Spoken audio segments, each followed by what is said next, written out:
Hi friends, എൻ്റെ കഴിഞ്ഞ വീഡിയോയിൽ എൻ്റെ മെഷീൻ കണ്ടപ്പം കുറേ കമൻറ്റ് വന്നതാണ് ഇതിൽ സ്കാലപ്പ് എംബ്രോയ്ഡറി ചെയ്യാൻ പറ്റുമോയെന്ന്.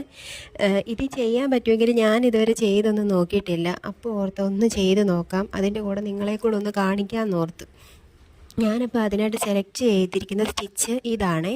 പിന്നെ സ്റ്റിച്ചിൻ്റെ ലെങ്ത് 0ക്കും 1നും ഇടയിലാണ് ഇട്ട് കൊടുത്തിരിക്കുന്നത്. അതിനുശേഷം ഇതുപോലൊരു സ്കെയിൽ ഉപയോഗിച്ച് ഒരു ക്ലോത്തിൽ, ഏതെങ്കിലും ഒരു ക്ലോത്തിൽ അല്ലെങ്കിൽ നിങ്ങൾ സ്റ്റിച്ച് ചെയ്യാൻ പോകുന്ന ക്ലോത്തിൽ ഇതുപോലെ മാർക്ക് ചെയ്ത് കൊടുക്കണേ. അതിനുശേഷം നമ്മൾ ആ ക്ലോത്തിൻ്റെ അടിയിൽ ഇതുപോലൊരു ന്യൂസ് പേപ്പർ വെച്ച് കൊടുത്തിട്ട് വേണം സ്റ്റിച്ച് ചെയ്യാനെ കൊണ്ട്. വളരെ പെതുക്കെ വേണം സ്റ്റിച്ച് ചെയ്യാനെ കൊണ്ട് ആദ്യമായിട്ട് സ്റ്റിച്ച് ചെയ്യുമ്പോഴേ. പിന്നെ അതിൻ്റെ കെർവായിട്ടുള്ള പോർഷനൊക്കെ വരുന്നുണ്ടേ അവിടെ നമുക്ക് ചെറുതായിട്ടൊന്ന് സൂചി ഒന്ന് താത്ത് വെച്ചിട്ട് ചെറുതായിട്ട് പ്രഷർ പോട്ട് ഒന്ന് പൊക്കിയിട്ട് വേണം പിന്നെ കണ്ടിന്യൂസ് ആയിട്ട് സ്റ്റിച്ച് ചെയ്ത് വരാനേ. അതിനുശേഷം ഞാൻ ഇതുപോലൊരു ടൂൾ ഉപയോഗിച്ച് ഞാൻ ഇതിൻ്റെ സൈഡൊക്കെ ഇങ്ങനെ കട്ട് ചെയ്ത് കളയുവാണേ. നിങ്ങളുടെ കയ്യിൽ സോൾഡറിങ് മെഷീൻ ഉണ്ടെങ്കിൽ അതുപയോഗിച്ച് ചെയ്യുവാണെങ്കിൽ കുറച്ചും കൂടെ ഫിനിഷായിട്ടിരിക്കും. പിന്നെ ഇതിപ്പോൾ ഞാൻ ആദ്യമായിട്ടാണ് എൻ്റെ മെഷീനകത്ത് സ്കാലപ്പ് എംബ്രോയ്ഡറി ചെയ്യുന്നത്. അതിൻ്റേതായിട്ടുള്ള കുഴപ്പങ്ങളൊക്കെ കാണുമായിരിക്കും.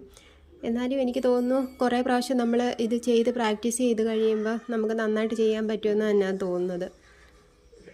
ഇതാണ് അപ്പോൾ ഫൈനലായിട്ട് കിട്ടിയിരിക്കുന്ന റിസൾട്ട്. നിങ്ങൾക്ക് ഇഷ്ടപ്പെട്ട ലൈക്ക് ചെയ്യണം. പിന്നെ എന്തെങ്കിലും അഭിപ്രായം ഉണ്ടെങ്കിൽ കമൻറ്റ് വിടണേ.